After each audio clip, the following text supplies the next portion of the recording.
Morilobi Multiservice, votre premier partenaire dans l'import-export, livraison à domicile et facilitation des dédouanements, s'élargit davantage pour votre plus grand bonheur. Retrouvez dans notre catalogue des services Morilobi Security. Nous assurons votre sécurité résidentielle, votre garde rapprochée et le service funèbre avec l'art absolu du professionnalisme. Morilobi Multiservice, c'est aussi la vente et l'achat des véhicules de toutes marques en toute sécurité. Morilobi Multiservice, nous assurons également le nettoyage de vos maisons, vos bureaux, votre hôpital et tout autre appartement à travers notre service Morilobi Cleaner. Groupe Morilobi, Nakati Kinshasa, avec Pepe Mbongo na Volevant. Pepe Mbongo na Volevant. Bayuma Babida Kala. Retrouvez-nous à Kinshasa au numéro 74-76, avenue de la Démocratie, ex-Huilerie, dans la commune de la Gombe ou encore dans nos succursales à travers le monde, en France, en Belgique, en Allemagne, à Dubaï ou encore en Turquie. Pour tout contact,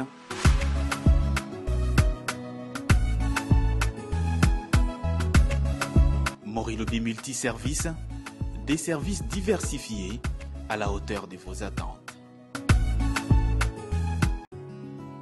Morilobi Multiservice, votre premier partenaire dans l'import-export, livraison à domicile et facilitation des dédouanements, s'élargit davantage pour votre plus grand bonheur.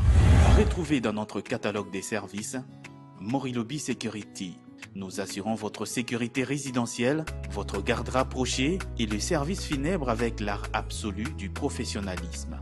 Morilobi Multiservice, c'est aussi la vente et l'achat des véhicules de toutes marques en toute sécurité. Morilobi Multiservice, nous assurons également le nettoyage de vos maisons, vos bureaux, votre hôpital et tout autre appartement à travers notre service Morilobi Cleaner. Groupe Morilobi, Nakati Kinshasa, avec Pepe Mbongo na Volevant. Pepe Mbongo na Volevant. Bayuma Babida Kala. Retrouvez-nous à Kinshasa au numéro 74-76, avenue de la Démocratie, ex-Huilerie, dans la commune de la Gombe ou encore dans nos succursales à travers le monde, en France, en Belgique, en Allemagne, à Dubaï ou encore en Turquie. Pour tout contact,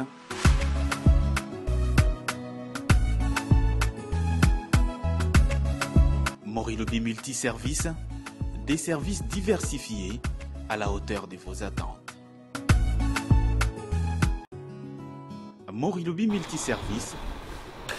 Merci beaucoup. Samedi 15 mars 2025. Mbote na bino nyonso esika bozali Congolais prix d'épée. Congolais ya motema molamu batu nyonso banga République moitié du Congo bayowana nde topesi mbote na tongo ya leloyo. Comme à l'accoutumée, chaque 15 mars, c'est la rentrée parlementaire Nangambo ya Parlement congolais, Nangambo ya Assemblée nationale, pe Nangambo ya Sénat, principe et cause à la respecter, Mokolo ya Leloyo, rentrée parlementaire et Kosalema Bongo, Batebele baza cause la session Oyo, Bamingi Babengi Yango, session de tous les enjeux. Est-ce que le Parlement congolais va tabler sur l'avenir de la République de moitié du Congo? Est-ce qu'il sera question, il y a réduction à train de vie, il y a institution en beau cannabiso? Est-ce qu'il sera question, il y a solde, il y a militaire nabiso? Ou encore, il y a prime de guerre, il y a militaire nabiso? Est-ce qu'il sera question, il y a diplomatie ou encore il y a cette table de négociation où il y a République de moitié du Congo et Singeli Naïa Vanda na le mouvement terroriste du M23 à partir il mardi 18 mars prochain.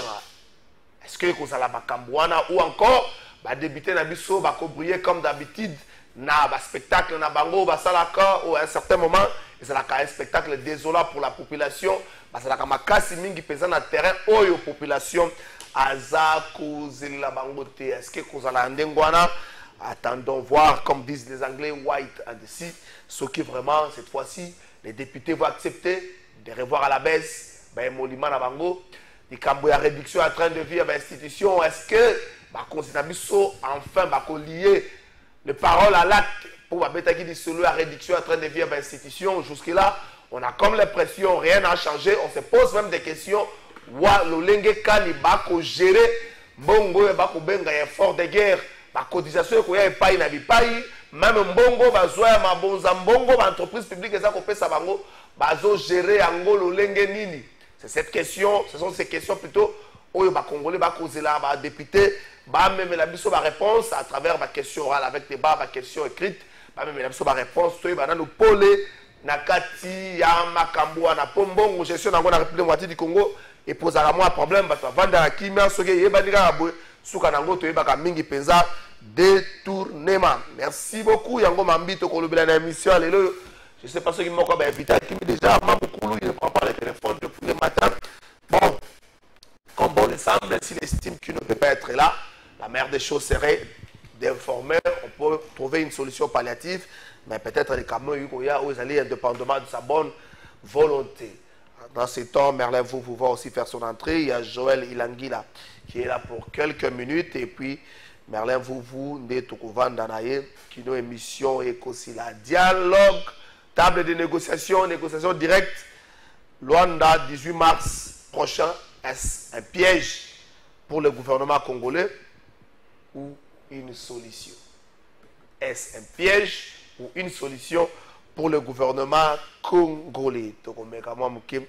Qu'on réfléchir na yango na émission na biso ya mokola lelo avana tuna ilangila mituna avana loba makambo oyo ayeli awa botika na belela pena ebisa na baimboka que gouvernement congolais na ngambo ya ministère de la finance Jus Bongeli gouvernement congolais elongo na agence française de développement basinyaki mokolo ya lobby ba convention moko des prêts pour soutenir transformation numérique et développement durable à ville ya Boma.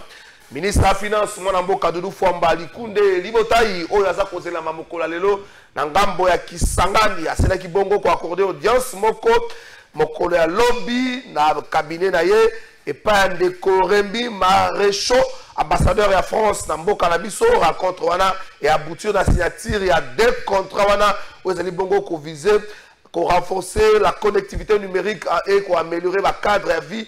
Nangambo ya Boma, objectif de Liboso, c'est qu'on financer financé par AFDC puis Banque mondiale.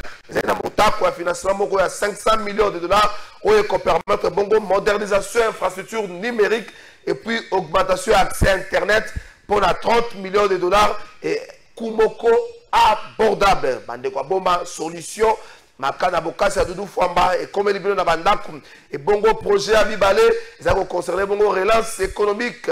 La Boma, ville où ils allaient frapper par un ralentissement des activités portuaires et le départ de plusieurs industries. Tout ça, dans le ministère de la Finance de Kodjous Bongeli, Boma Boebi, depuis que Port Côté Kouné, Salama Boye, l'industrie venait Kangama, l'activité portuaire et Kangama, Boma Bakoma Kosenga. Yangwana na Bokasi ba de Fwamba ainsi comme ma programme où ils allaient viser bongo lutte contre l'érosion na mabele wana Boma pour l'érosion zalaka et belé quoi renforcer l'infrastructure locale pour améliorer l'attractivité de la ville et puis ma condition ya vie ya bande ko ba vandi na Boma accent particulier moko et tiami na gouvernance urbaine et puis la participation citoyenne initiative oyo ils allaient saluer par le ministre de la Finance à rendre hommage à Tata Mokonzi Ekolo Félix Tshisekedi et puis à souligner l'engagement de la France dans la communauté internationale pour accompagner le développement dans Ngambo, la République démocratique du Congo. Mois de mars oblige à terme il y a projet OE et qu'on permettre bongo amélioration et à revenir au moins à 5000 femmes. Et puis réhabilitation, il y a centre de santé, dans l'infrastructure sociale, et on va renforcer nos capacités locales pour le développement économique durable. Maman ya Boma, au moins 5000 femmes. Basima bina kati ya projet oyo to pesa bongo.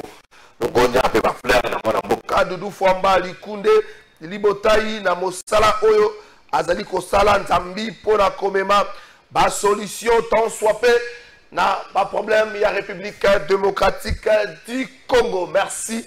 Na bino bande ko bozwa mina régime. La conseil des ministres à Mokolo Alobi, Bato Belé, Bazela qui était le gouvernement congolais a se prononcé dans likambo etali invitation ya gouvernement angolais pour la mokolo ya le 18 nzokande likambo wana penza la compte rendu au ministre Patrick Mouya ya salaki lobi et zongi penza te vandisami penza te. Est-ce que le gouvernement congolais a tiki biso na suspense tozo zelaye le quoi tant pendant que c'est l'examen d'état bi na journal ndenge tozo c'est le gouvernement congolais mon biso zora diplôme ba sera journal so ba sera journal là na ba début 2000 zora diplôme na sera journal bozo zela et mutu moko ya na journal la simero bo azoka mais hey so zora na quoi la loi na delvo tata moko ye na moto je crois si la mémoire ne me trahit pas et na moto akangi hey kiti akimi batu balandi ye tata wana ye batu balandi ye ti tu veux la boye banini batu bazolela batu bazokwea na mabele ezaki na cadre ya journal à l'époque na est-ce que le gouvernement congolais a constat la mission na dossier à Luanda dans le comportement journal te eza mambi to komeka mwa muke kolobela na émission na biso Joël Ilangila akoma juriste après qui serment akoma juriste invité la biso ya mukwalo zaki Merlin Vuvu na ba invité na biso Merlin Vuvu na Armand Mukulu Akimi Joël Ilangila osala mwa milite na bonga Akimi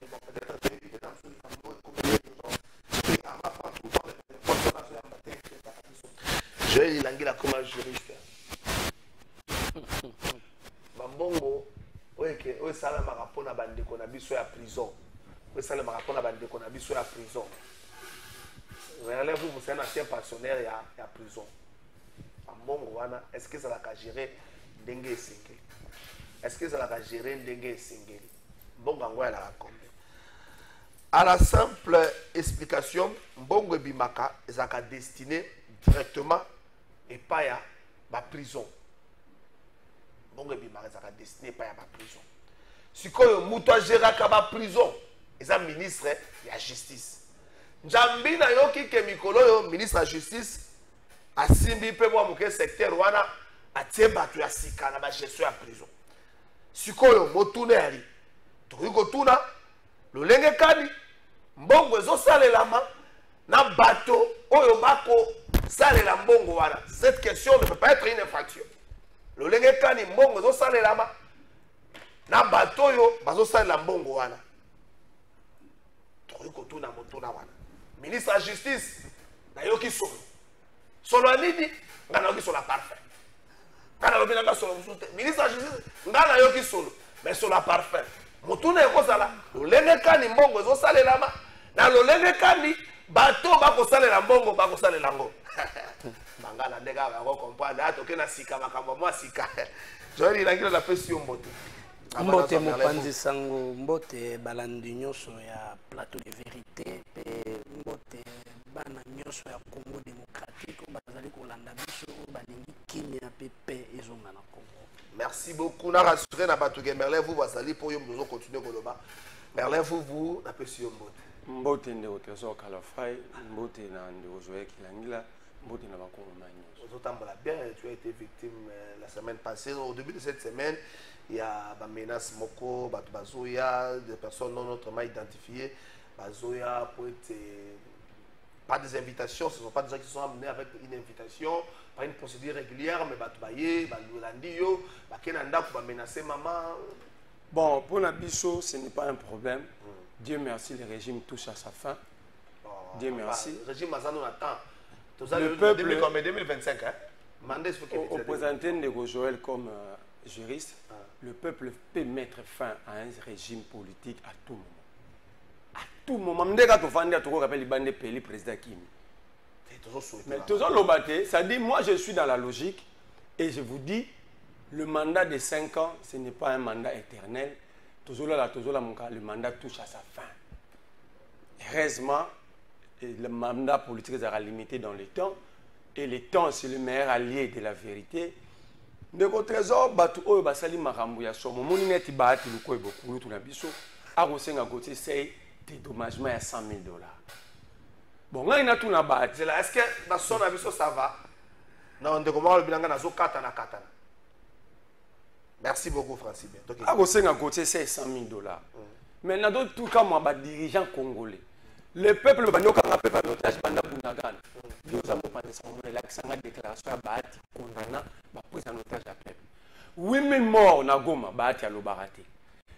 Autant de morts na Kansayo na Bukavu, Bahati à l'Obarate. Mais il y a ko loba ke baboto lié biloko ne na leader na peuple na na oyole la panane. Bongo population baboto li bango bangombe, babilanga, banda ko okele la panane. Côté c'est à loba non, ce n'est pas normal et puis la vérité Bahati va jouer biloko nete, Bahati a siliki. Na ina tuna bat bobi hotel Serena. Est-ce qu'on a la la Goma? Oui, mon colonel, aza beau-père, il y a mwana Bahati, il y a Mobali, il y a Botanga Kombonao. Mais qui sait si Bahati ne parle pas avec Nanga par l'intermédiaire à Bo? Non, tika. Oh, mais c'est pas bien. C'est accusation grave. C'est accusation dans le bien. Qui sait? Même si position est grave. C'est aggrave. Oza le rôle là, yoza kana Goma, ovandi kuna. Oza ovandi nanda kuna ari manger vandi. Ngana na kisasa.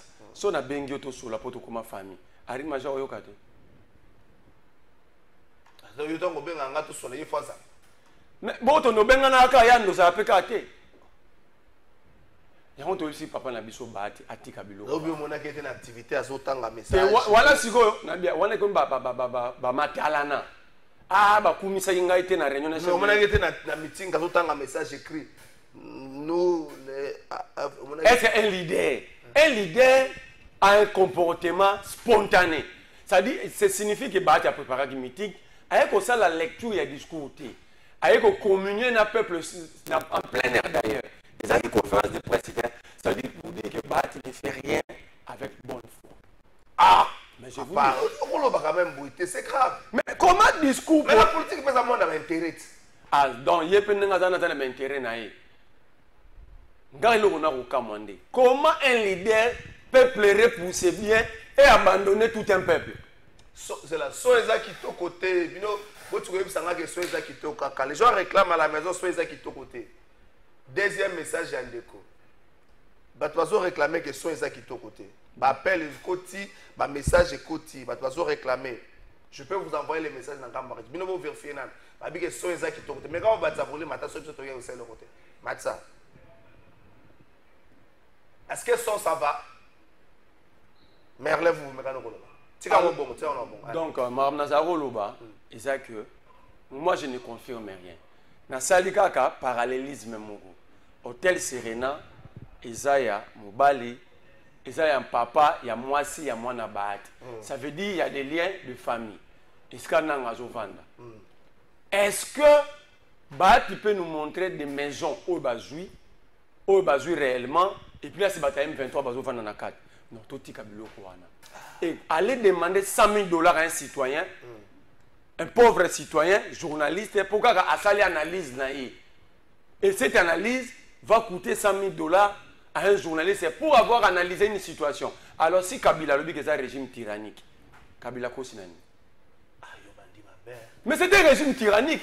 On veut faire taire toutes les voix. Renaissance contraire. Donc,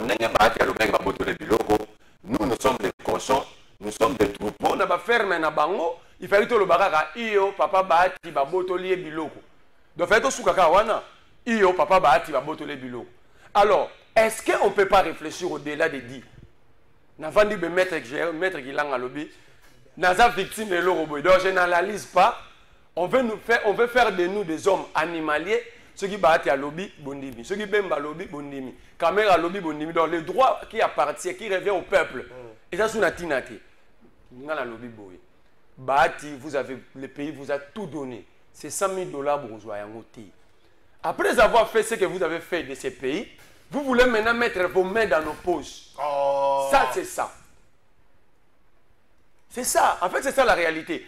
Aïbi que Gauthier c'est $100,000, Gauthier c'est Roya Papa Toyokana. Ça veut dire c'est une manière de faire taire toutes les voix contraires. Okay. C'est ça la manière. Il sait que soit c'est un Gauthier c'est $100,000, un journaliste c'est Congolais doit $100,000. Aïbi que Gauthier c'est ça dit il bango la région.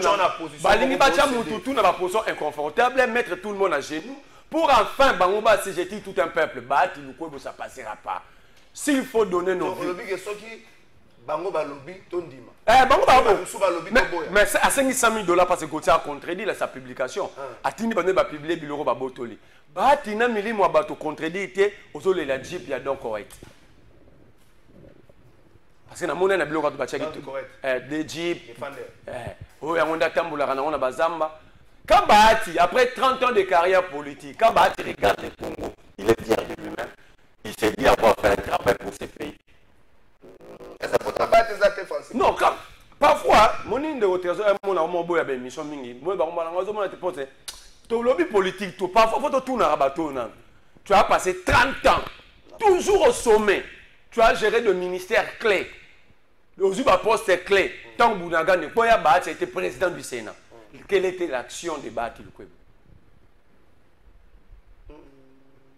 c'était quoi son action on a sali meeting pour chef d'État ya maki bato union sacrée alors komisi Bemba akomisi Mboso alors yo monité na bango tout bazo kendete tous les ministres est-ce que c'est normal tous les ministres sénateurs députés bakomi na bango bato à campagne d'évangélisation protocole à l'église évangéliste vous évangélisez sur quoi la guerre demande des moyens au lieu d'être à Kinshasa réfléchissez des collectifs budgétaires pouvant permettre au Bomaba rubrique nous na budget kotinda yango na armée et bango bazo profiter ko zo mbongo wango parce que toutes ces campagnes c'est de l'argent c'est de l'argent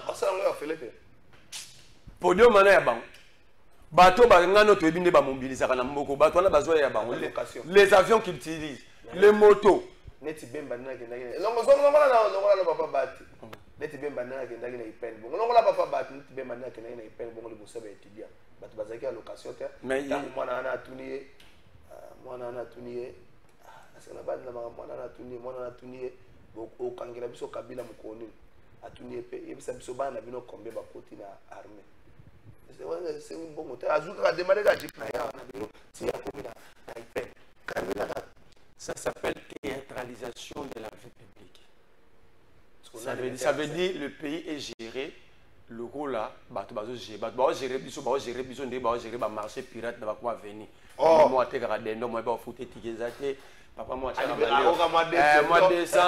ça veut dire le pays est géré, il n'y a rien de planification. Parce que, sur le guerre bandit, le 13 juin 2022, lorsque Bounaga n'est pas sagui na mabuku ya ba rebelle. C'était quoi la planification pour empêcher que tout comme un état pour tout comme il est? Où était le gouvernement? Où était le parlement?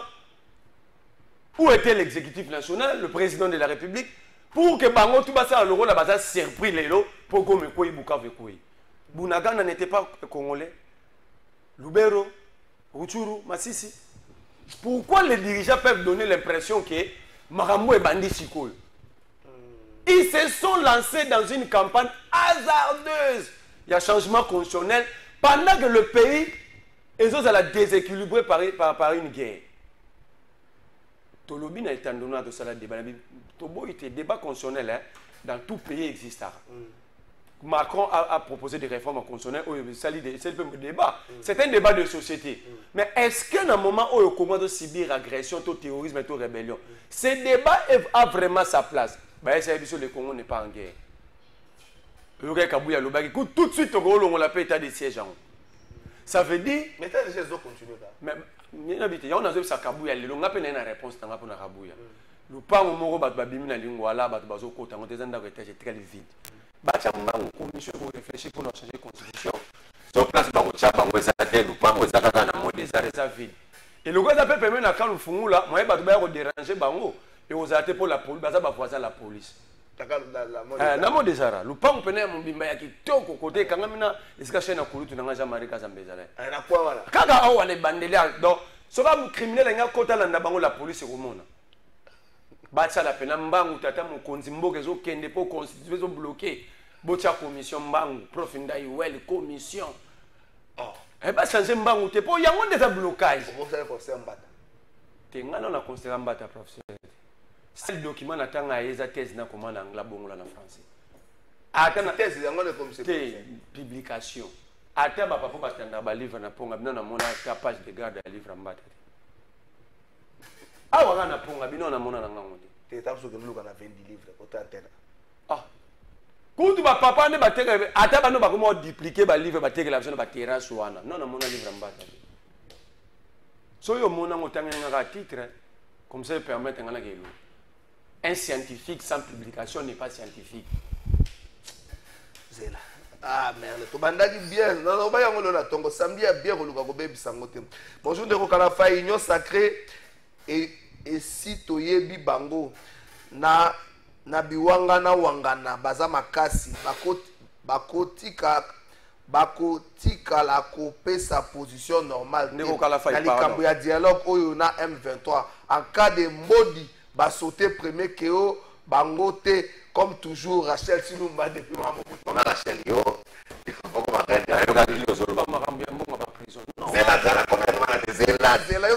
moi je suis un passionné, assez passionné à prison. J'ai 3 fois prison ma carte. Et vous avez une expérience. Merci beaucoup. Ah, Ndeko, est-ce que Ndeko ça va Nandaku? Ndeko Noël, est-ce que ça va Nandaku? Ndeko Noël, image de sauter kaka. Clovis Odinga, ça va? Image ça va? Ça va, merci beaucoup. Joël Ilangila. Yo na makambo, ya mbonga ya ba prison.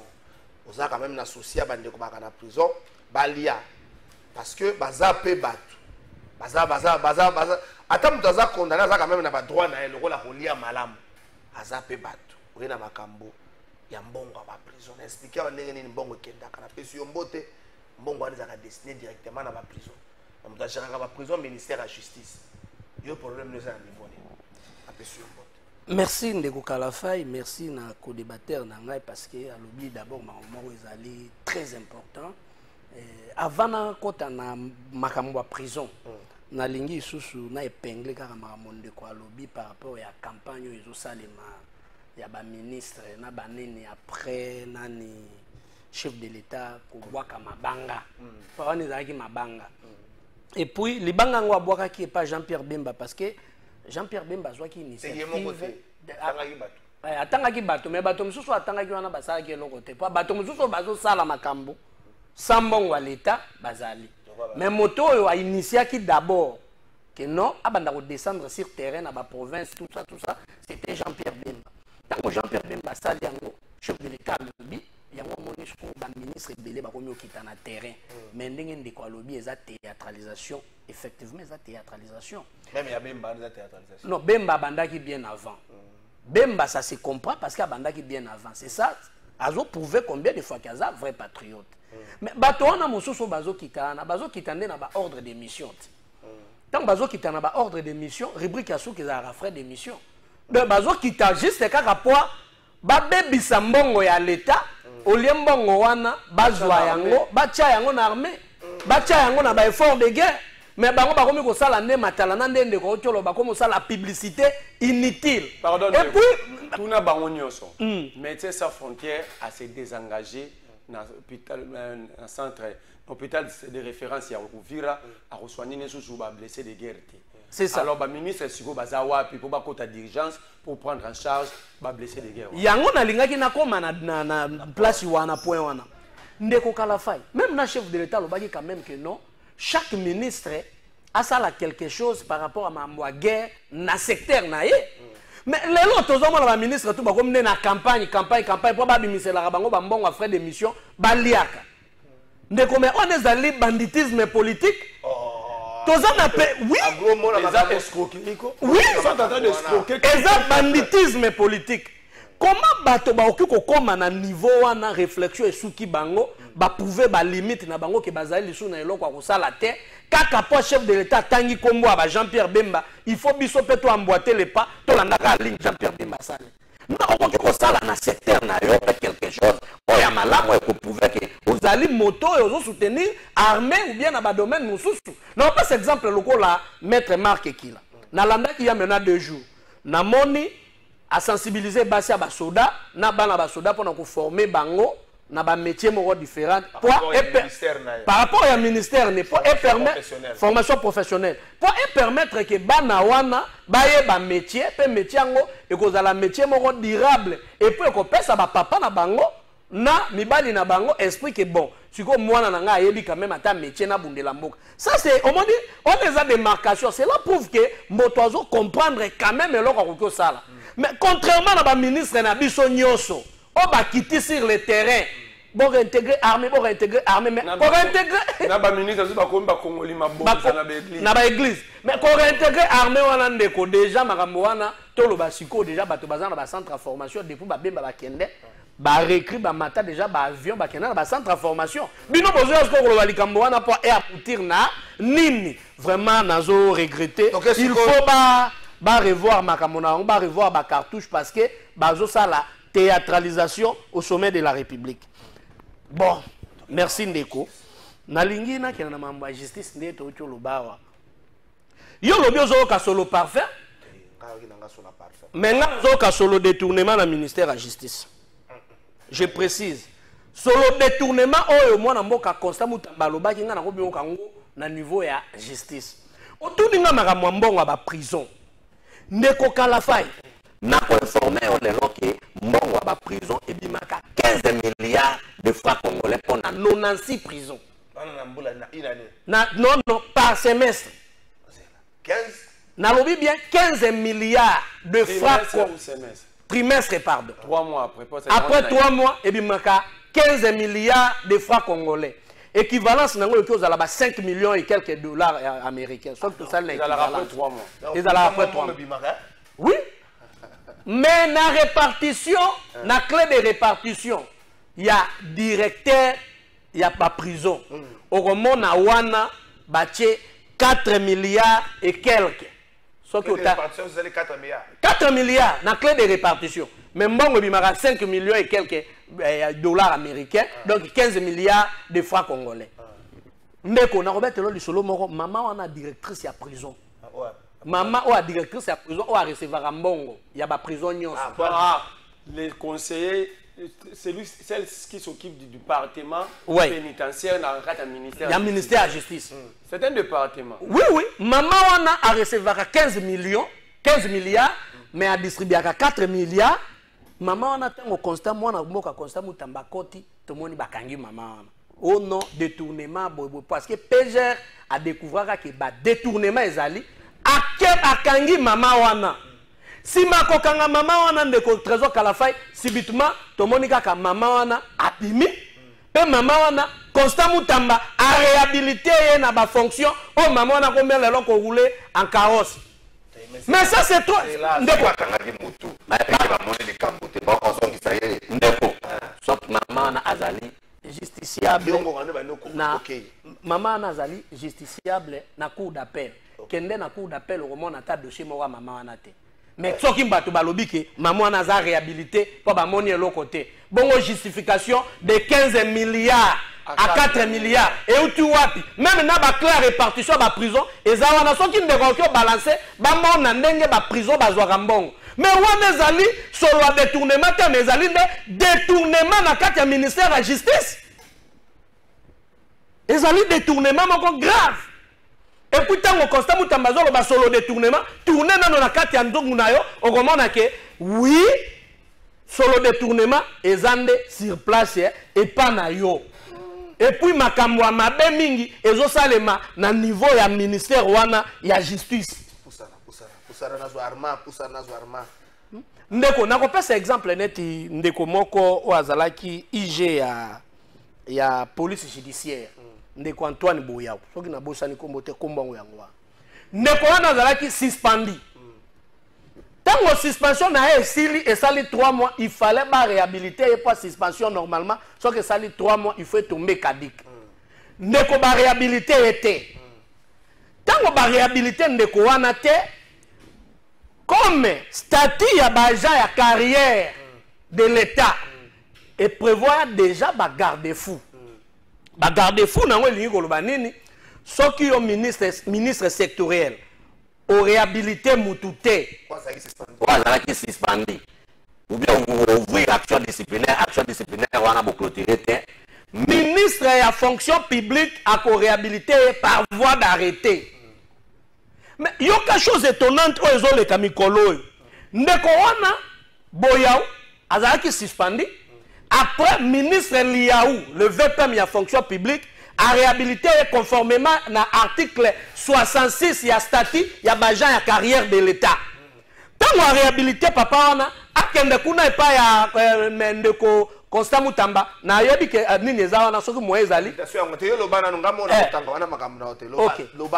tango sikoyo a réhabilité il fallait ndeko Constant Mutamba ba réhabilité ndeko wana ba pesi une notification na secrétaire général ya justice pour ba réhabilité et comme wana Mutamba aboyi ko réhabilité tolongu wana ndeko Mutamba zali ko manquer bato nyonso ba député nationaux aza ko gangela bango lokola bana mike yango VK tokomi wapi. Mais moi je vous cite même le nom. Agangeli honorable tonton Koya Équateur, député national. Agangeli honorable Lopos Peter, député national. Alobi ke bango baza na droit ko kende ko luka ete. Mais pour interpeller député Mokasi alobi le professeur Ngonda Koye alobi spectacle za mabe arrêté de médiatiser ba procès. Na oki pasi. Bodo tuna CVA militaire zoleka na balabala. Nzambe général. Nzambe Congo tozo banga sous général. Basala mabe tatanga ki na mboka. Kutuna ngona balabala te tuna ngona kuku. Constant Mutamba se comporte comme un musée Kindimu du gouvernement. Mais un grand musée Kindimu. Il n'est pas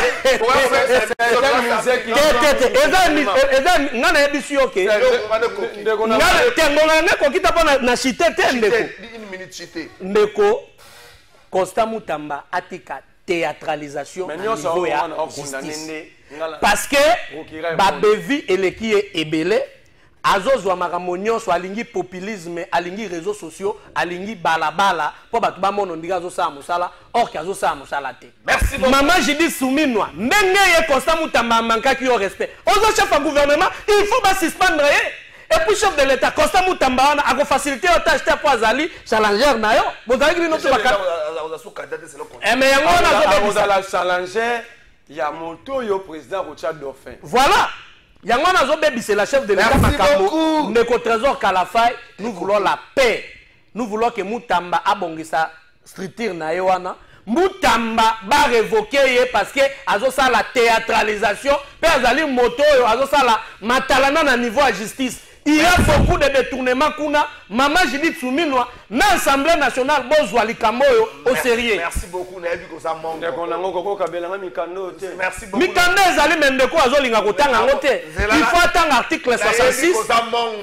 Il faut attendre article 41 à 42 et qu'on précise ndenge vraiment désordre eza au sein du ministère wana pe Mutamba zo kokate il a prouvé ba limite il faut balongola. Merci beaucoup. Enfin, Armand Moukoulou Azali, dans l'article 66 pour la libérer.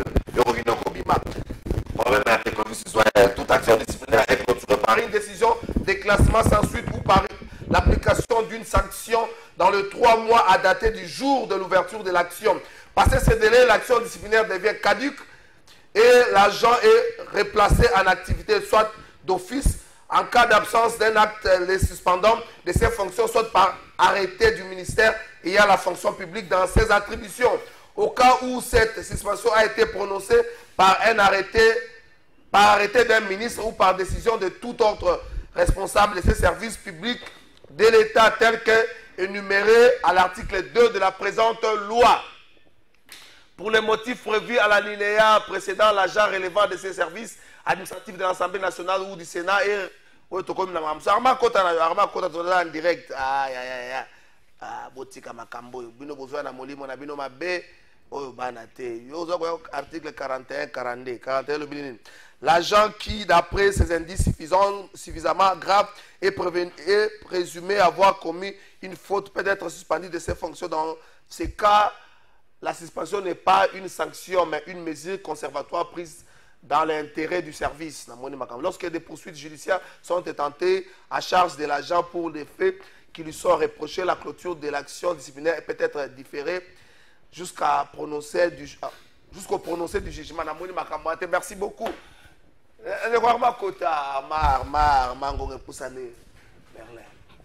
C'est bon, on va papa, vanda, on va juriste, vanda, on va récupérer le problème, on va récupérer le document. À 30 secondes, le bas Makambo est OK, na Makambo ya dialogue. Makambo oyo zomona ezoleka na ministère de la justice. Makambo oyo ngana zo condamné pour qu'il refaire même fond. Mais pour bakanga Mutamba bazela kani. Donc bango bavandi ti batutu bakokufa na nzala na prison bato bazangi bisika kolala Mutamba osala ba théâtre il se comporte comme un sankara de couteau musée kindingu. Donc il n'y a aucune différence entre influenceurs et influenceurs dans Mutamba. Alors maintenant le procureur est là pour réglementer la société du côté justice étant que maître et action publique. Comment otika société dans la déranger boy. Mutamba osala ba faux bruit, ba nuisance. Et donc ba nuisance sonore, nordine, dine, personne ne s'est dormi calmement. Moi à l'époque, tu étais au Moniluambo, sous que Bélé l'obité Montamaï. Moto surtout Pessi à Kumbata Soneka et Keliboso. Peut-être le président pas coller la Kissa Samona Baluambo Babavo Marie, il a dit faut donner à Moutamba. Ce que Moutamba fait, soit Bakangi Moutamba te, procureur na Zoé Bisayo, à tabo invité na justice, na royauté, na préféré bo tirer na Kufa. Parce que Bogoro ya Okanganga été Bogoro menacé Gauthier CIT pendant que c'est lui qui dérange toute la République. Et vous êtes conscient qu'il est dans le faux. Abanagi na binomoko. D'abord, quand Moutamba signe de communiquer, la voix pour un ministre est de décider. Et ça communiquer ou arrêter. Merci beaucoup. Mais maman va vous donner ça. Moutamba a continué la ligne régime. Nathan le bureau c'est bon la mogo. 600 millions 100 jours, 57 millions maisons préfabriquées, 324 millions francophone dollars, hein? 102 millions Tilengelou, 300 millions Covid, 600 millions RAM, 14 millions construction pyramide à Mbujimaï, 10 millions Gékamine, 32 millions Kinshasa 0 trou, 25 millions route Kalambambouji, 30 millions forage, 13 millions lampadaire, 3 millions Sénat, autant on fait battre, 70 millions société communautaire, 25 000 $, Istem Maniema. 250 000 $ gouvernorat Tanganyika. 400 000 $ ministère de l'enseignement. 90,2 millions achat de 14 bis et 12 mini-bis pour l'Assemblée nationale. 14 millions pour la construction de 3 écoles et 3 hôpitaux à Mbujimaï. 200 millions, 3 drones. 440 millions hôtels à Suisse. 115 millions arena. 80 millions bâtiments IGF. 242 millions de 145 territoires, 17 millions de titres de faisabilité des chemins de fer Kinshasa Banana, 10 millions construction des centres de formation professionnelle, 200 millions achat 4 drones, 114 millions achat des Sukhoi, 6 millions projet poisson Namibie, 697 millions projet carte d'identité, 70 millions assistance victime de guerre à l'Est, 32 millions EPST impression bulletin, 90 millions projet de mine Kamfundwa, 200 millions impôts à Kamoa, au Lualaba, 505 000 $ déjà Mitelsat, 3 millions achats d'armes par le général Biamunda, 430 millions pour les mercenaires voire maison civile, 100 millions pour doter la RDC d'une satellite et 11 milliards par trimestre ministère de la Justice pour les maisons carcérales. Alors, si vous avez un calcul, mais tout le monde a c'est 5 millions. Donc, alors, si vous avez un n'est-ce pas, tout ça un armement dissuasif. Merci beaucoup. Merlin Vundeko, j'apprends que quand on parlementaire Ezalelo, oui Ezalelo, les Congolais nous attendons rien de tous ces députés et sénateurs en principe. N'attend parlement. Parlement wana Ezolia Mbongo, il y a l'État inutilement.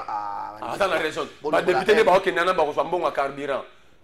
C'est là que ça Merlin Maloba. Bonjour de journaliste, je sens la haine dans mon frère qui critique les profs modestes Bahati. Lors de la chute de Bunagana, seul le prof Bahati a fait l'appel à la jeunesse à s'enrôler massivement dans l'armée. Bahati a trop investi dans l'est du pays. Aujourd'hui, il est victime de ces agressions. Ses usines, ses hôtels, ses véhicules ont été pillés. Dit à ses frères, on n'a qu'un seul pays qui est la RDC, l'éveil patriotique Ezamabete.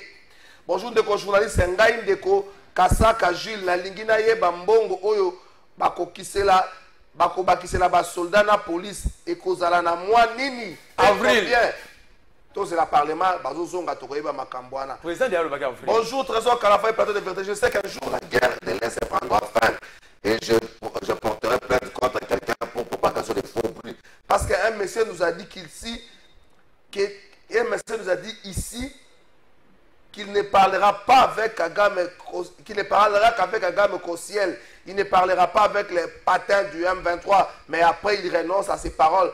Doit-on aussi dire que cette personne ou le gouvernement est... Puisque la même personne nous avait dit que Katumbi est un gouvernement bilokos, c'est M. Jean-Paul Ambiza, gouvernement est borderline. Na boy nangai ko tianga na makam na hote ndeko nanga na Ambiza. Borderline est là. Ama mukulu na pesi yombote. Na biko na mwa retard zo kene malembe na suka na pesi yombote boni yo na mona okala na mona ke lobi na meetinga ya professeur Bati.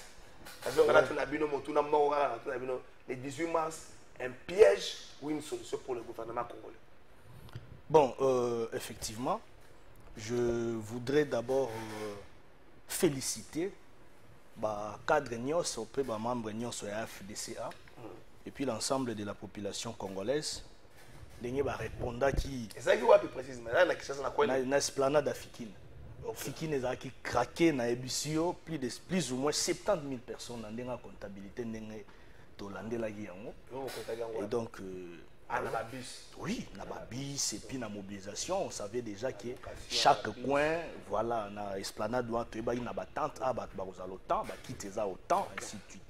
Et puis je vais vous informer que Batubagenda qui tille banda, donc débordement terrible.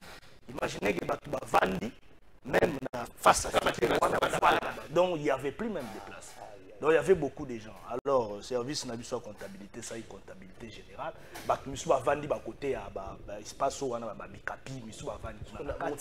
Donc il y avait plusieurs personnes.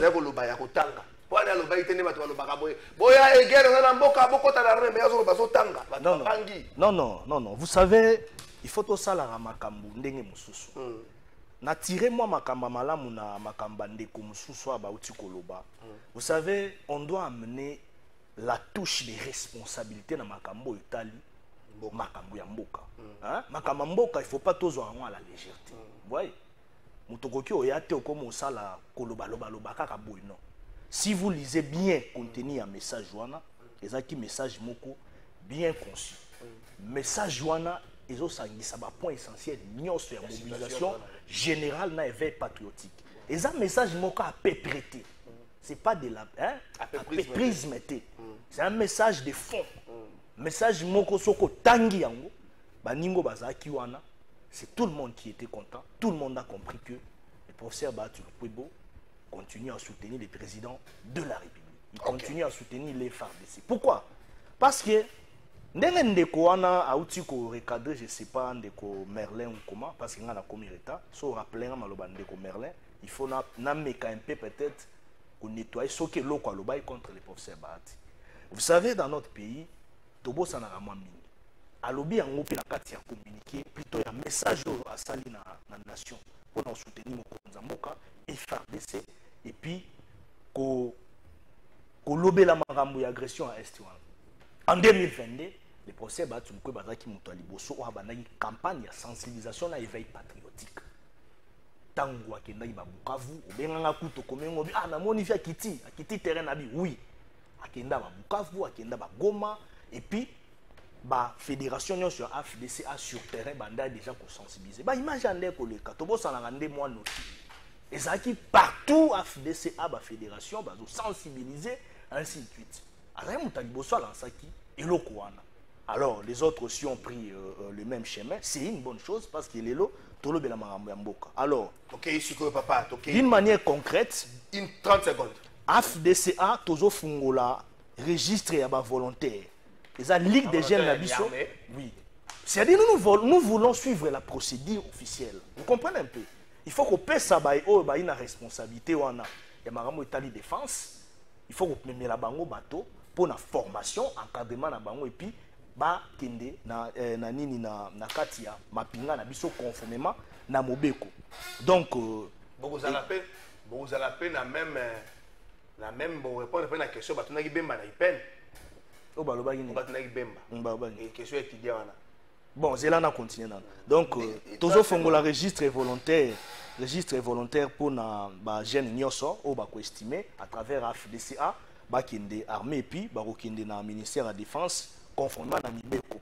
Et puis, tu invité ba jeune va continuer à se faire enrôler na carte armée on est déjà et loko déjà tout le barayango bandaka les procès ba tir le bango bandaka là et puis tu lancer appel na population ni soit soutenir ba action ya mokonza mboka donc parce que le président Batou Lukwebo il est derrière le chef de l'État. Merci beaucoup, l'identité Armand tout à fait claire. Moukoulou. Et puis, tu encourager, tu féliciter bah FRDC, bah Wazalendo, na Union Sosa la Ponambo. Le procès Batou Lukwebo a dit ceci.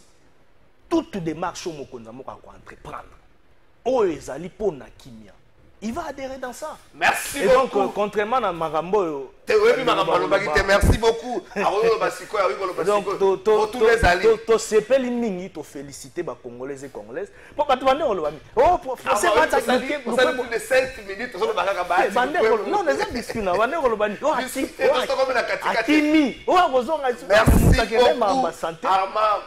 beaucoup. Et donc, nous sommes très contents. Voilà. Merci beaucoup. Merlin Boubou, Armand Moukoulou, Luanda, le 18, le gouvernement a se prononcé. C'était l'homme qui va dans le conseil des ministres que contre Andi va revenir dans le Kambango, Balobi en beauté, est-ce un piège ou une solution pour la Kinshasa? Merci. Vous en avez 3 minutes, 3 minutes. Bango, na yoki ndeko nanga Armand abeti li sur la profondeur un message. Ça prouve que yemo arrêté na kiamote batindeli yango na téléphone. Ce n'est pas un document, c'est un message écrit. On t'a dit que moi, je suis ça mon téléphone même si je suis en train de dire ça, ce n'est pas un message écrit. Documenté, message. C'est mon téléphone. Donc, on n'a pas besoin de ça. Il y a le bail. La monnaie politique est comme la musique. Au lieu de faire un message, il parle de plein. Sur votre place à l'objet de Bazalaki, si vous lui posez la question, qui vous a dit que Bazalaki la masangana saban zete ba pour nabi? Parce que yo tena ba ngoti na ba terrasse. Mais biso monde to mobiliser to yebit. Ba polo na to yebi ba na biso na ba polo na biso na biso na biso. Non, il y avait un plan. Il y avait un plan craqué mais ba image en les hommes là. Qui sorte 70 000 personnes et dit que ça qui peut ba image en les hommes. C'est là que ngano to kol na Kinshasa. 70 000 personnes fikini rodme là bango nyonso esplanade ezaki fikini mobibate. Tu n'as pas compris mon message, c'était à l'esplanade. Merci beaucoup Yemtana Maloba. Pour raison na bakamba ezate côté ba nini kuna ba côté ba fongola pona ba concert beta. Merci beaucoup Luanda. Pona comme na Luanda moto pexanga na loba balobi Bahati a dit soutenir une armée. Je crois que Bahati c'est un professeur yo go salaire roi. Dis à professeur Bahati avec tout le respect que nous les devons, dans un pays normal, dans un état sérieux, on ne soutient pas une armée. Une armée s'auto-soutient. Allez consulter des professeurs au bâtiment de la science politique, relations internationales. Alors, le deuxième message, c'est Abati, en tout cas, dit au professeur, il m'a fait vomir par la poitrine. Non, même pas. Va poser la question, ça la droit, non? Oui, bien, on ne soutient pas une armée. On ne soutient pas une armée. Alors, le recrutement, est-ce que le Congo a un problème de chiffre, de nombre? Je vous donne les chiffres.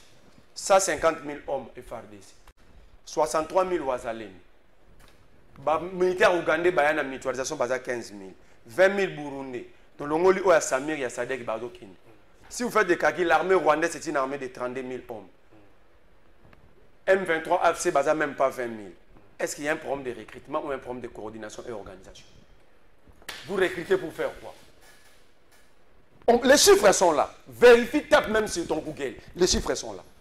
Donc vous recrutez parce que le problème est d'ordre organisationnel et structurel. Ce n'est pas un problème d'homme. Ok? Luanda, un piège ou une solution? Moi je me pose la question, oui, de quoi lobby régime à borderline? Et ça régime à borderline. Parce qu'ils disent telle chose le matin, les après-midi, ils changent. Le borderline, selon le président de la République, Albert Katumbi, a la capacité de la décision fixe. C'est ce que nous vivons. Tantôt, c'est Bazaba terroriste, tantôt Bazaba rebelle. Le président Yemona Soukara, dernier intervenu en Allemagne, c'est une opposition armée. Tantôt, c'est de l'agression. Tantôt, c'est Katumbi. Tantôt, c'est Kabila. C'est borderline. Au Bangangotanga pour rien, c'est borderline. C'est ça le régime. Luanda, Luanda Torokende Yango, simplement parce que on n'a pas une solution alternative. La piège, et ça piège parce que nous avons voulu être piégés. Tout le monde a arme. Bolingi guerre, parce que le président dit toutes les voies diplomatiques ne sont pas épuisées. On ne peut pas déclarer la guerre. Dans la diplomatie, on ne va jamais vous demander d'aller en guerre. On va toujours proposer une solution politique. Nomoni Macron dans la Poutine et Trump dans la Poutine, c'est ça la diplomatie, c'est ça à niveau international. Alors, ce Bobiba, toutes les voies diplomatiques ne sont pas épuisées. Alors, il faut dialoguer. C'est ça la voie diplomatique. Ce Boboy, même au Bunda, Bolini peut au Bunda. Merci beaucoup, merci vous. Ndekouama Moukoulou, bonjour de Okalafa et quelques. Tout le langai bemba pourquoi politique ya bana mike oyo azo sala toza na moment ya campagne électorale te pourquoi azo tambola na kombo ya batu boy soki azalaki na problème personnel na Kabila alanda ye place azali tango azwaka chèque blanche na 2006 après avoir kobimisa batu na Gombe lelo yo Kabila komi ndoki atika lokuta eza azobanga PPRD ngai makambo na to wana makambo na lobango yo moko ama mukulu position to ke na Luanda est Luanda piège ou solution pour le gouvernement congolais. Voilà yo rande comment komelwa ama mukulu yo posa jeune na place otambola na oza na FDC kota kaka directement na armée comme réserviste yo za mutema mabe. Bon, Ndeko il faut comprendre d'abord que l'armée va forcer à monter. Et ça, tout d'abord, vocation. Le coup, la moto nyonso. Ce qu'on a na passion, topé ambition. Il y a encore ta armée, au Kenya. Dans le commis majeur, donc on va forcer à monter. Et ça, le rôle la moto, a une vocation comme un docteur, comme un musicien, peintre, ingénieur, et ainsi de suite. Donc, et ça, le rôle la vocation. Après avoir estimer qu'il y a un domaine où tu peux y aller, pas forcément mototer. Et donc, de toutes les façons, moi aussi, je sers mon pays. Voilà, j'ai été quelque part, je suis allé encore quelque part, c'est ma façon à moi aussi de servir le pays. Et donc, mais, la famille, grand frère Oyangai, il y a Liboso, a un magistrat militaire, le magistrat Jeff Moukoulou. Donc, et ça, ma kambu ya vocation, motona moto ina vocation na. Vous comprenez beaucoup recruter vocation na bangozaini. Non, écoutez, mais ce sont des majeurs d'abord. D'abord, vocation, le but comme vocation. Bano beaucoup recruter. C'est pas une position. C'est pas une vocation na bango. Non, non. On fait l'appel. Attendez. Moi, je demande aux jeunes d'aller. C'est pas diversion. Non, non, non. Parce que quand il s'agit de bateau, ça teste na DCD. Pas dans ça. Depuis décembre 2021. Depuis 2021, mais toutes les nominations de l'entreprise, c'est vos familles, vos enfants. Quand il s'agit de l'armée, c'est nous. Non, non, non, cela ne passera pas. S'il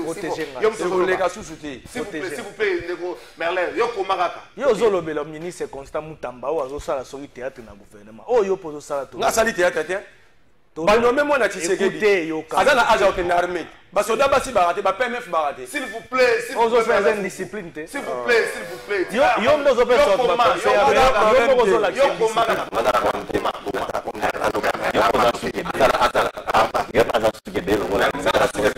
intelligence.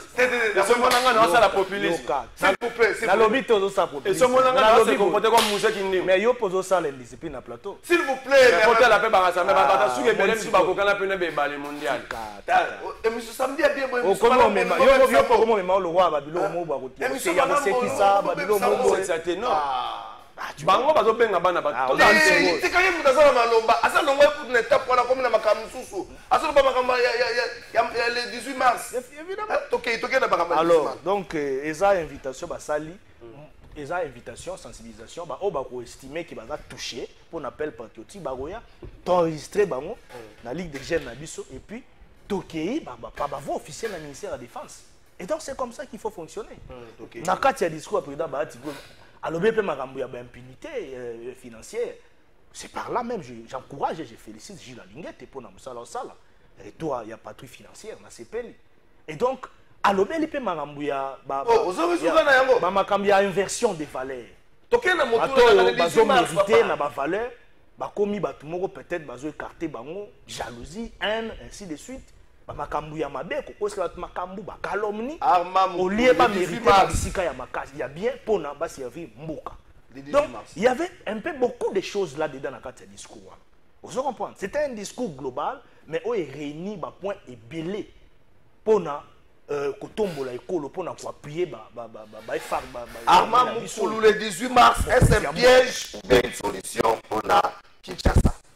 Bon, moi je crois d'abord il faut te rappeler les Congolais que nous sommes toujours dans nous les gouvernements congolais, nous sommes dans les cadres na tozaka na kati ya cadre ya révolution 2773 oyo ya Conseil de sécurité des Nations Unies oyo ezo senga ba parti nyonso prenante oyo bazwa na ba affrontement bazo senga biso na ba cessation ya ba hostilité. Ça c'est de un, il faut le préciser. Donc on n'est pas sorti dans les cadres du contexte du Conseil de sécurité na disposition au na ça. Donc nous sommes dans les conventions collectives signées. Nous sommes dans la voie officielle. Nous sommes dans les relations internationales. Toujours respecter mibeko oyo et comment minakati ya makambo ba convention to signaki. Deuxièmement, il faudrait comprendre ici. Awa ezali question te kolobake biso to kende na position de faiblesse. Non. D'abord, il faudrait comprendre que ezali demande au outil kaka na niveau ya Luanda parce que les gens doivent comprendre. Et outil kaka na niveau ya Luanda. C'était déjà des recommandations dans la réunion urgente. Au outil ko salama Conseil de sécurité des Nations Unies, session extraordinaire urgente. Au salama il y avait des recommandations dans la commission ad hoc au ebana ko senga que nous puissions essayer un peu de revoir ce qui to ko kende susu ko solola. Alors, ezali même schéma au chef de l'État a initié déjà depuis 2020. Est-ce que le chef a franchi sa ligne rouge? Non, c'est pas question de franchir la ligne. Nous sommes dans la même logique. Il y a processus à Luanda, fusion dans mon processus à Nairobi. Parce que vous le savez bien. Processus à Nairobi, c'est oui, effectivement. Le processus à Nairobi, c'est la partie des mécanismes. Vous voyez? Processus à Luanda est la partie pratique. Il y a un moment un processus à Nairobi, il y avait beaucoup de réunions, il y a une série de réunions entre la délégation il y a Rwanda, il y a un groupe rebelle Rwanda, parce qu'il faut les rappeler ici aujourd'hui dans notre pays, selon rapport à SADC, rapport à l'autre, 250 groupes armés locaux. Tous en a 14 groupes armés. On ne parle pas de ces groupes armés, on parle du M23. Effectivement, attendez. Alors, il n'y a eu aucun processus avec RDC la M23. Je sais, attendez, s'il vous plaît. Notamment, FDLR, qu'on soit dans Nakati, il y a processus en Nairobi, il y a désarmement. Au fait que Nakati, il y a programme, il y a désarmement, réintégration. Vous comprenez? Et donc, ici, c'est question, il y a qu'à faire comprendre à la population que tozongi na kati ya initiative déjà mokonza moka proposé qui est M23 à l'époque. M23 n'a se rattrapé. Merci que les gens ne comprennent pas. Merci M23 actuellement a commis qu'on se sentir affaibli. Pourquoi? Parce que s'il vous plaît, AFC, M23 consort, ils ont compris que Kagame est dépassé sur le plan international. Merci beaucoup. Kagame est merci beaucoup. Kagame aujourd'hui s'il vous plaît, Ados Nombasi, s'il vous plaît, Ados Nombasi, pour éviter, il y a alternative 2028 depuis Salema. Il a découvert le 13 mars, c'est le 13 mars 2024, le 13 mars 2023, il y a 2 jours. Mokola lobi dimanche a bengi sibino na matonge bokende ados no masa bengi sibino boyokaye na makanisi oyo azali nango oyo aza komema pona mboka na biso ezali bongo ndeko na bino ados ndombasi Francis Beya zanata l'adresse ados ndombasi na activité na ye oyo ko sale alternative 2028 e bengi si bato na sikanini Ados Nombasia lié na zoko mona te Ados Nombasia bengi bato na matonge vous allez matonge na commune ya Kalamu alternative 2028 et que ça la meeting moko populaire mokola lobby espérons que sécurité vous allez assurer ba ko encadrer bango ba ko panza bango te ba ko bengana bango te Ados Nombasi yewana merci beaucoup Francis Beya relève-vous 30 secondes 30 secondes, simplement, je comprends que Tshisekedi ne peut pas compter avec les Arma. Non, toi tu es dans la communication, Moko, il y a... T'es yo, ça fait 30 secondes, s'il vous plaît, Azan la communication, Moko... Pourquoi je l'ai...